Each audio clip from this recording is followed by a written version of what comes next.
After nearly 2 years and 13 rounds of high-level consultations, Beijing and Washington once again say they're close to a deal. Despite the 24-hour news cycle and shifting headlines coming out of Washington, China's top diplomat to the U.S. believes the two sides will pull it off this time around. I believe that we will be able to make a mutually beneficial deal as long as we both show sincerity and reach out to each other on the basis of equality and mutual benefit. The Chinese ambassador made the remarks at the Haras's China meeting, a conference that has been called the World Economic Forum for Emerging Markets. Cui Tiankai also used the occasion to reject statements by hawkish Washington strategists who favor the decoupling of U.S. China relations.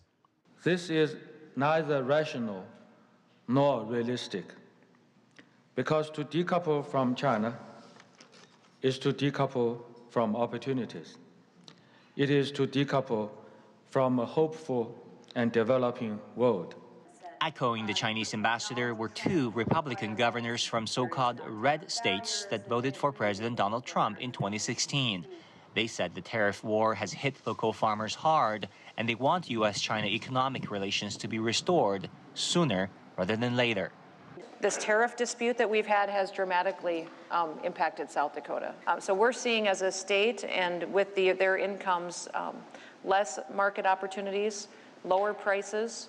Our farmers aren't cash flowing quite as well and struggling, and would love to finalize an agreement with China and get it across the finish line. The state of Nebraska is about half of all the U.S. beef that is going to China. What we'd like to see is just a consistent growing marketplace to have opportunities for our farmers and ranchers to be able to sell our agricultural goods. Bringing together around 300 participants from U.S. and Chinese business and government communities was Frank Jürgen Richter, a former director of the Swiss-based World Economic Forum.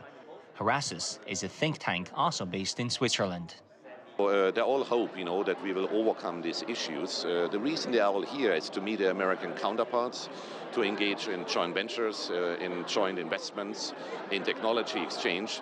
Despite all these issues, I think business is going on, on a company-to-company level.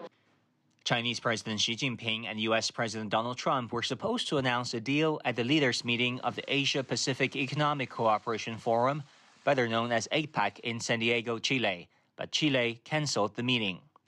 Despite the cancellation, statements from Beijing and Washington suggest the two sides are still aiming for a November signing. The White House said over the weekend that the U.S. and Chinese negotiators have made enormous progress towards finalizing a Phase 1 agreement, although the deal was not yet 100% complete. Wang Guan, CGTN, Las Vegas.